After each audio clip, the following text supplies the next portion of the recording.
Assalamualaikum warahmatullahi wabarakatuh. Alhamdulillah, alhamdulillahirabbil alamin. Wassalatu wassalamu ala Rasulillah wa ala alihi wa sahbihi wa man tabi'ahu. Asyhadu an la ilaha illallah wa asyhadu anna Muhammadar Rasulullah. Allahumma sholli ala Sayyidina Muhammad wa ala ali Sayyidina Muhammad walhamdulillahil alamin. Rabbi israh li sadri wa yassir li amri wahlul 'uqdatam min lisani yafqahu qawli. Rabbi zidni ilma warzuqni fahma waj'alni minas sholihin birahmatika ya arhamar rahimin. Ibu bapak sekalian dirahmati Allah, dimanapun Anda berada, kami doakan semoga selalu sehat, sehat pikirannya, sehat badannya, sehat jiwa raganya. Positive thinking, positive healing, positive motivation. Ya, oke. Untuk itu, semoga kita selalu dalam bimbingan lindungan Allah Subhanahu wa taala. Mari kita bersama-sama berdoa. Astaghfirullahaladzim. Astaghfirullahaladzim. Astaghfirullahaladzim. Subhanallah walhamdulillah wa la ilaha illallah wallahu akbar wa la hawla wa la quwata illa billahil aliyyil azim. Subhanallah walhamdulillah wa la ilaha illallah wallahu akbar wa la hawla wa la quwata illa billahil aliyyil azim. Subhanallah walhamdulillah ولا إله إلا الله والله أكبر ولا حول ولا قوة إلا بالله العلي العظيم لا إله إلا الله وحده لا شريك له له الملك وله الحمد وهو على كل شيء قدير Allahumma faqihna fiddin walimna at-takwil. Allahumma faqihna fiddin walimna at-takwil. Allahumma faqihna fiddin walimna at-takwil. Siapkan diri kita, open mind, open mindset, yakin, sukses, dan bersyukur. Alhamdulillah, terima kasih atas semua nikmatmu, atas semua karuniamu. Kita sambut panggilan Allah. Allahu Akbar, Allahu Akbar, Allahu Akbar, Allahu Akbar. Ashadu an la ilaha illallah. Ashadu an la ilaha illallah. Ashadu anna Muhammadar Rasulullah. Ashadu anna Muhammadar Rasulullah. Hayya ala salah. Hayya ala salah. Hayya ala falah. Hayya ala falah. Allahu Akbar. Allahu Akbar. La ilaha illallah. Allahumma inni as'aluka al-huda wa tuqa wal khifata wal ghina. Ya Rabbi lakal hamdu kama yanbaghi li jalali wajhikal azimi sultanik. Rabbana zalamna anfusana wa illam taghfir lana wa tarhamna lanakunanna minal khasirin. Rabbana hab lana min azwajina wa dhurriyyatina qurrata a'yun waj'alna lil muttaqina imama. Rabbi anzilni munzalan mubarakan wa anta khairul munzilin. Rabbana innaka jami'un nasi liyaumin la raiba fih. Inna allaha la yukhliful mi'ad. Allahumma rabbana anzil alaina ma'idatan minas sama' من السماء تكون لنا عند للأولين وآخرين وآية منك وارزقنا وأنت خير الرازقين اللهم ارزقني عزا وشرفا واجعلني مؤمنا صالحا محبوبا عندك وعند الناس جميعا حسبنا الله سيؤتينا الله من فضله ورسوله إنا إلى الله راغبون. Ibu pasang yang dirahmati Allah, pada kesempatan ini saya ingin menyampaikan, kita diperintahkan oleh Allah Subhanahu wa taala.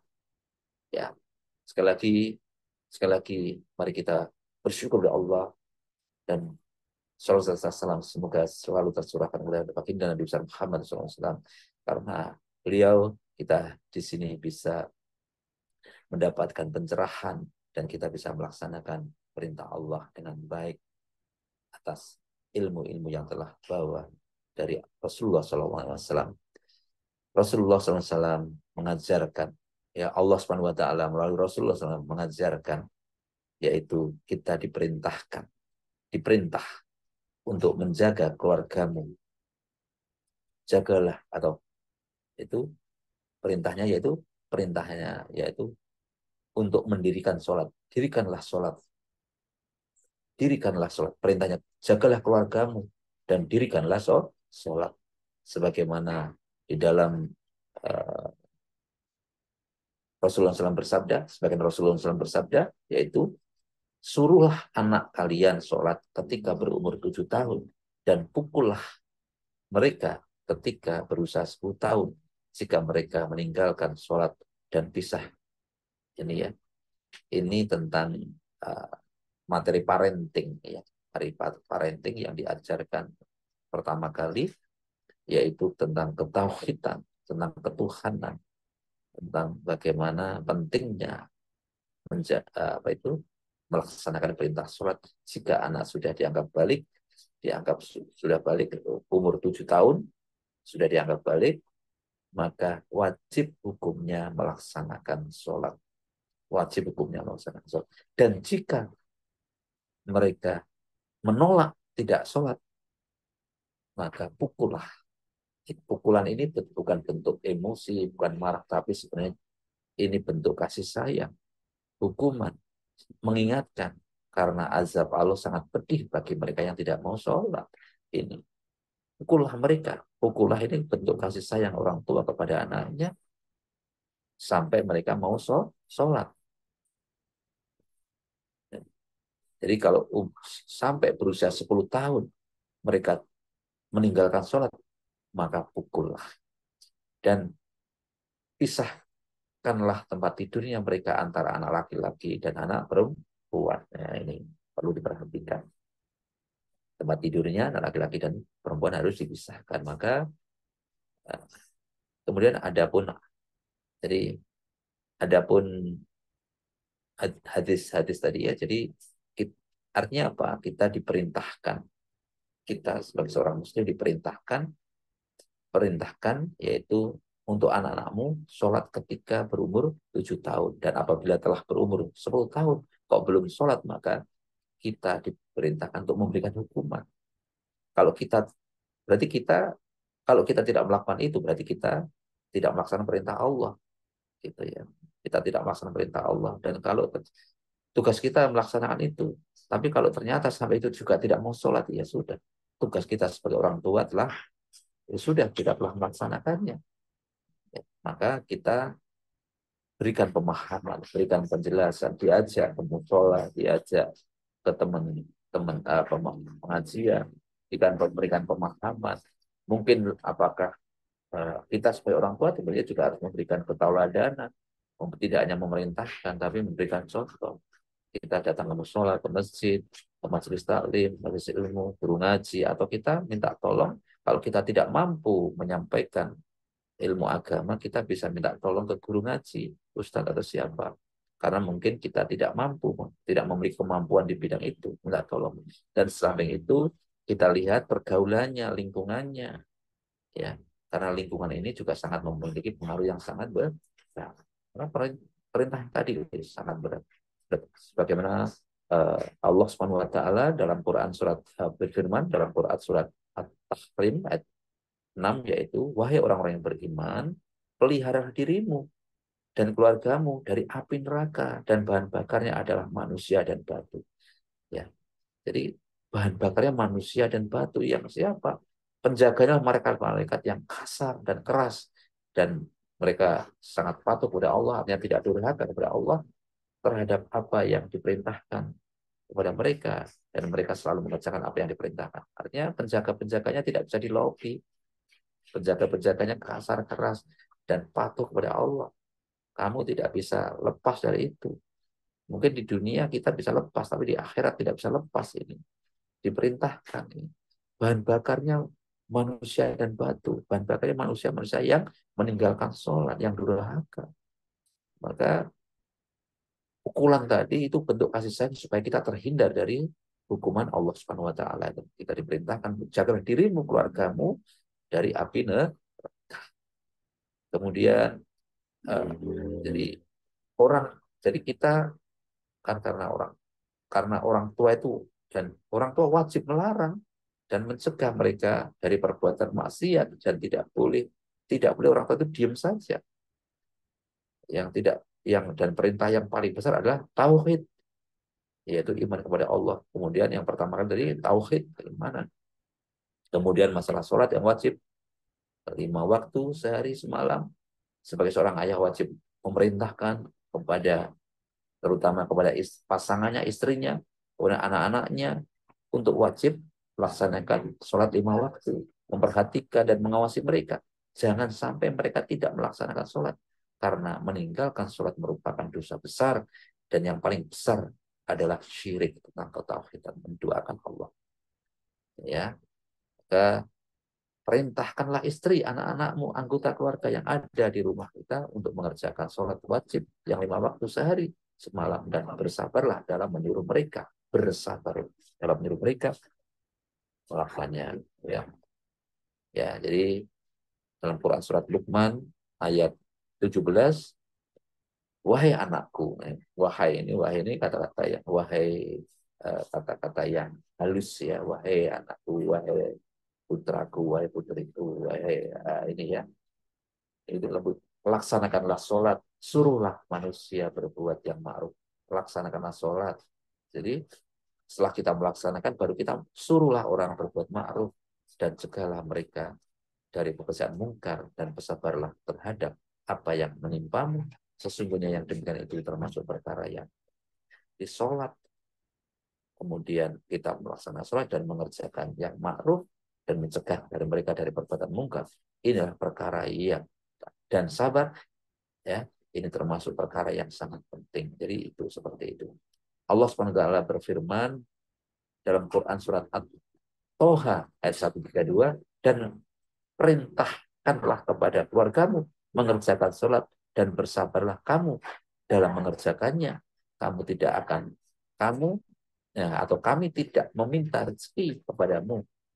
Kamilah yang memberimu rezeki dan akibat dari yang baik, yaitu di akhirat kepada bagi orang-orang yang bertakwa. Jadi Allah SWT yang telah memberikan rezeki, yang telah memberikan kesehatan, yang telah memberikan, Allah tidak meminta balasan apapun, hanya satu, yaitu perintah Allah, laksanakanlah perintah sholat. Ya, laksanakanlah perintah sholat. Kita hanya diperintahkan. Jadi Allah Azza wa Jalla memerintahkan kita dan keluarga kita untuk mengerjakan sholat. Pertama kali Allah SWT menyuruh kita untuk sholat. Kemudian Allah SWT menyuruh kita, keluarga kita. Jadi kita melaksanakan dulu. Baru kita menyuruh keluarga kita. Tidak bisa kita nyuruh-nyuruh tapi kita tidak sholat. Nah, itu kita memerlukan waktu dan kesabaran. Tidak boleh. Mungkin bisa jadi begitu kita perintahkan, mati. Nah, ya Pak. Atau mungkin tidak mau. Nah, maka kita harus bersabar. Tidak boleh kita lalai mengajak keluarga kita dalam mengerjakan sholat itu karena merupakan tanggung jawab kita.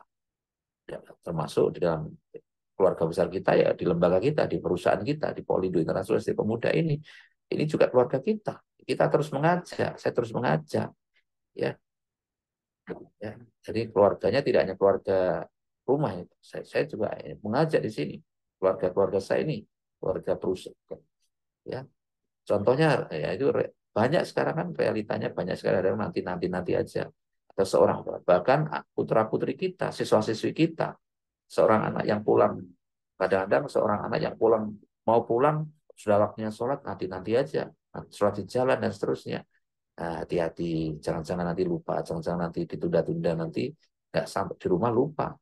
Atau biasanya anak pulang sekolah, pulang kuliah maupun pulang dari bermain, ya kalau kita di rumah tanyakan kepada mereka kalau sebagai orang tua masalahnya tentang masalah yang tentu yang pertama kali jangan langsung masalah itu sholatnya terlebih dahulu baru masalahnya.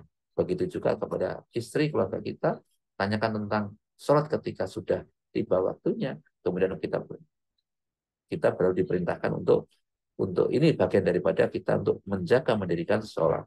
Kita mengajak mengerjakan sholat terlebih, ya, tegakkan lingkungan kita, keluarga kita untuk selalu ingat-ingat, karena ini kunci tiangnya agama, kuncinya ibadah, ya, kunci dari semua kehidupan yaitu Islam, dan tiangnya Islam yaitu sholat. Rasulullah SAW bersabda, setiap kalian adalah pemimpin, setiap kita adalah pemimpin, dan setiap kalian bertanggung jawab atas apa yang dipimpinnya. Seorang amr atau raja adalah pemimpin, seorang suami adalah pemimpin atas keluarganya, seorang istri adalah pemimpin bagi rumah tangga, rumah suaminya dan anak-anaknya. Setiap kalian adalah pemimpin, dan kamu sekalian akan diminta di pertanggungjawaban atas apa yang Anda pimpin. Maka perhatikanlah, wahai saudaraku, apakah keluarga kita telah melakukan sholat pada waktunya setiap hari, terlebih lagi itu maka kita di sana itu bimbingan kepada anak kita tentang masalah sholat. Setiap orang tua wajib mengerjakan anaknya untuk yang sudah waktunya untuk sholat, ya, kemudian mengerjakan sholat bahkan sejak usia dini tadi, dilatih usia 7 tahun dilatih, diajak sholat. Namun begitu usia 10 tahun sudah bukan lagi bermain, bukan lagi latihan, tapi betul-betul melaksanakan. Maka ajakan yang berupa perintah untuk mengerjakan sholat harus lebih tegas, karena ini wajib.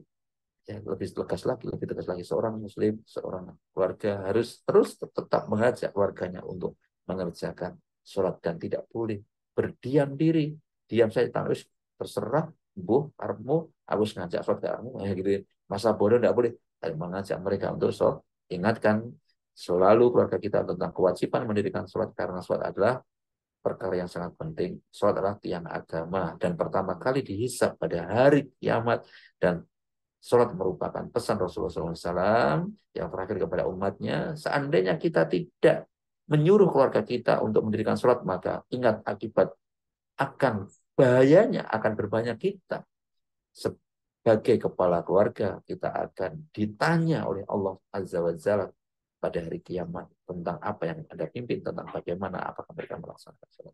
Rasulullah SAW menyebutkan dalam hadis, ya, setiap kalian adalah pemimpin dan setiap kalian akan diminta pertanggungjawaban atas apa yang Anda pimpin. Itu ibadat. Dan perkara utama ya agama, dan di dalam agama yaitu sholat. Maka maksudnya setiap kepala keluarga, kepala rumah tangga ditanya oleh Allah Subhanahu wa taala tentang pada hari kiamat nanti yang apa yang kita pimpin, yaitu apa yang menyeluruh keluarganya untuk yang taat atau tidak, dan melarang mereka yang berbuat maksiat dan tidak boleh apa yang mereka lakukan, dan utamanya yaitu yang ditanyakan yaitu tentang sholat, apakah sholat atau tidak. Maka semua manusia akan dihisab teman-teman sekalian, dan semua termasuk kita semuanya akan dihisab pada hari nanti, pada hari kiamat. Dan yang pertama kali yang dihisab apa? Yaitu sholat kita. Jika sholat kita baik, maka insya Allah seluruh amal kita akan baik dan diterima Allah. Dan jika sholat kita buruk, maka amal-amal yang lain akan dipertanyakan lagi. Dipertanyakan. Bisa jadi nanti tidak diterima oleh Allah. Maka pertama kali dihisab oleh seorang hamba oleh hari kiamat, yaitu sholatnya. Jika sholatnya baik, maka seluruh amalnya pun baik. Apabila sholatnya buruk, maka seluruh amalnya pun buruk. Karena memang sholat dapat mencegah dari perbuatan keji dan mungkar. Bapak Ibu sekalian yang dirahmati Allah, maka sekarang waktunya kita untuk mengingatkan keluarga kita agar kita sendiri, agar kita mendirikan kewajiban sholat, karena waktu begitu pendek, entah kapan nyawa kita akan dicabut oleh Allah Subhanahu wa taala. Ini juga agar generasi peninggal kita tetap dalam ketaatan mengerjakan kewajiban mendirikan sholat, ya, mendirikan sholat, maka kita harus meninggalkan generasi-generasi setelah kita, ya, generasi-generasi yang apa? Yang iman, yang taat kepada Allah, yang melaksanakan, yang mendirikan sholat. Maka dalam Quran surat Maryam ayat 9 Allah SWT berfirman, maka datanglah sesudah mereka pengganti yang jelek, yang menyia-nyiakan sholat dan memperturutkan hawa nafsunya, maka mereka kelak akan menemui kesesatan. Jadi kalau kita tidak mengingatkan, diingatkan ini, sholat maka dampaknya generasi kita setelah kita, generasi yang meninggalkan sholat. Maka oleh karena itu Allah Azza wa Jalla telah menjelaskan bahwa sepeninggal orang-orang yang taat akan ada generasi yang menyia-nyiakan sholat dan mengikuti hawa nafsu ini. Maka tugas kita harus selalu mengingatkan. Rasulullah SAW bersabda, perintahkanlah anak-anakmu untuk sholat ketika telah berumur berapa? 7 tahun. Dan apabila telah berumur 10 tahun belum sholat, maka pukullah. Maka Rasulullah SAW tentang pemukulan ini, fisik bukan pukulan hati dan tidak mengandung konotasi yang lain, namun pukulan ini bukan pukulan yang melukai namun atau mencederai, tapi pukulan ini adalah pukulan yang mendidik. Tujuannya hanya mendidik, mengingatkan, ayo ini mendidik ya. Jadi kita bukan benci sama orang anaknya, tapi kita benci perilakunya. Jadi ini adalah ajaran Nabi besar Muhammad SAW, merupakan pendidikan Islam kepada setiap kepala rumah tangga. Kayaknya kita menyuruh keluarga kita, istri kita, anak-anak kita, pembantu kita, karyawan kita, supir kita, siapapun yang ikut kepada kita yang harus mengerjakan sholat. Karena apa? Ya itu tadi risikonya. Seorang pemimpin akan ditanya tentang kepemimpinannya. Maka setiap kepala rumah tangga, ayah, setiap pemimpin akan dimintai pertanggungjawabannya. Setiap kepala rumah tangga, ayah, ibu, juga dia akan dimintai pertanggungjawaban. Dan wajib memperhatikan bahwa hanya tanggung jawabnya agar mereka melaksanakan sholat wajib yang 5 waktu dari. Maka sekali lagi, peliharalah semua sholat dan ya, pelihara semua sholat ya, sholat 5 waktu terutama sholat wusta, sholat sunnah dan laksanakanlah sholat karena Allah Subhanahu Wa Taala dengan penuh khusyuk. Al-Baqarah 238. Saya rasa demikian Bapak sekalian. Semoga kita selalu dalam bimbingan, lindungan, diberikan kekuatan oleh Allah SWT. Maka dari semua perintah-perintah tadi, yang paling utama, yang utama penting, setelah kita melaksanakan sholat, maka kita diperintahkan untuk mengingatkan keluarga kita dan siapapun yang dalam tanggungan kita. Demikian, semua kebenaran datang dari Allah dan semua kesalahan murni dari saya pribadi. Mari kita bersama-sama berdoa untuk Rasulullah, keluarganya, sahabatnya, para pemimpin kita, wabil khusus orang tua kita dan usaha-usaha kita semuanya. Semoga kita selalu dalam bimbingan pertolongan dan diberikan kesuksesan oleh Allah Subhanahu wa taala. Al-Fatihah. A'udzu billahi minasyaitonir rajim. Bismillahirrahmanirrahim. Alhamdulillahi rabbil alamin. Ar-Rahmanir-Rahim. Maliki yaumiddin. Iyyaka na'budu wa iyyaka nasta'in. Ihdinas siratal mustaqim. Siratal ladzina an'amta 'alaihim ghairil maghdubi 'alaihim waladdallin. Amin. أعوذ بالله من الشيطان الرجيم بسم الله الرحمن الرحيم إذا وقعت الواقعة ليس لوقعتها كاذبة خافضة رافعة إذا رجت الأرض رجا وبست الجبال بسا فكانت هباء منبثا وكنتم أزواجا ثلاثا فأصحاب الميمنة ما أصحاب الميمنة وأصحاب المشأمة ما أصحاب المشأمة والسابقون السابقون أولئك المقربون في جنات النعيم ثلة من الأولين وقليل من الآخرين على سرور موضونة متكئين عليها متقابلين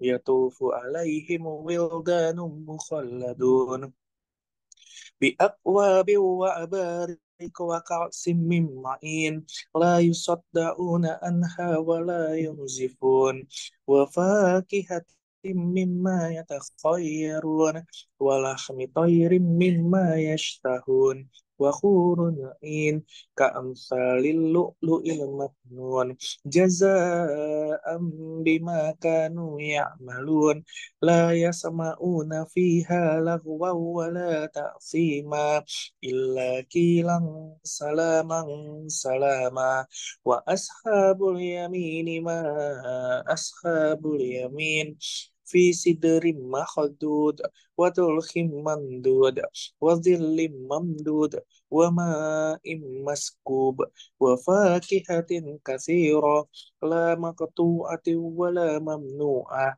وفرش مرفوعة إنا أنشأنهن إن شاء فجعلناهن أبكارا عربا أترابا لأصحاب اليمين ثلة من الأولين وثلة من الآخرين وأصحاب الشمال في سموم وخميم وظل من يحموم لا بارد ولا كريم إنهم كانوا قبل ذلك مترفين وكانوا يسرون على الحنث العظيم وكانوا يقولون إذا متنا وكنا ترابا وعظاما أئنا لمبعوثون أو آباؤنا الأولون قل إن الأولين والآخرين لمجموعون إلى ميقات يوم معلوم ثم إنكم أيها الضالون المكذبون لآكلون من شجر من زقوم فمالئون منها البطون فشاربون عليه من الخميم فشاربون شرب الهيم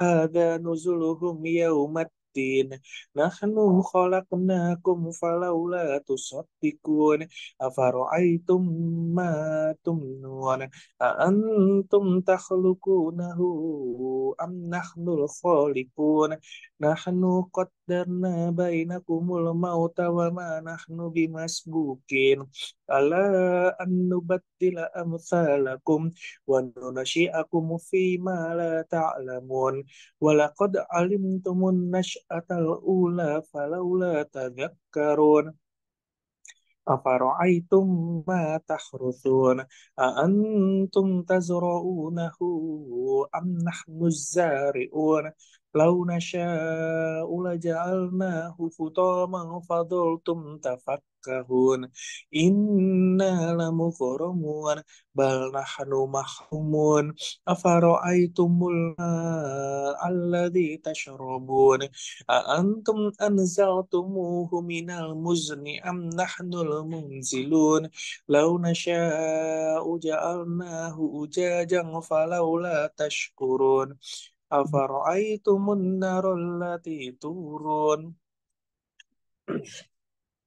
أأنتم أنشأتم شجرتها أم نحن المنشئون نحن جعلناها تذكرة ومتاعا للمقوين فسبح باسم ربك العظيم فلا أقسم بمواقع النجوم وإنه لقسم لو تعلمون عظيم إنه لقرآن كريم في كتاب مكنون لا يمسه إلا المطهرون تنزيل من رب العالمين أفبهذا الحديث أنتم مدهنون وتجعلون رزقكم أنكم تكذبون فلولا إذا بلغت الحلقوم وأنتم حينئذ تنظرون ونحن أقرب إليه منكم ولكن لا تبصرون فلولا إن كنتم غير مدينين ترجعونها إن كنتم صادقين فأما إن كان من المقربين فروح وريحان وجنة نعيم وأما إن كان من أصحاب اليمين فسلام لك من أصحاب اليمين وأما إن كان من المكذبين الضالين فنزل من حميم وتسلية جحيم إن هذا لهو حق اليقين فسبح باسم ربك العظيم صدق الله العظيم.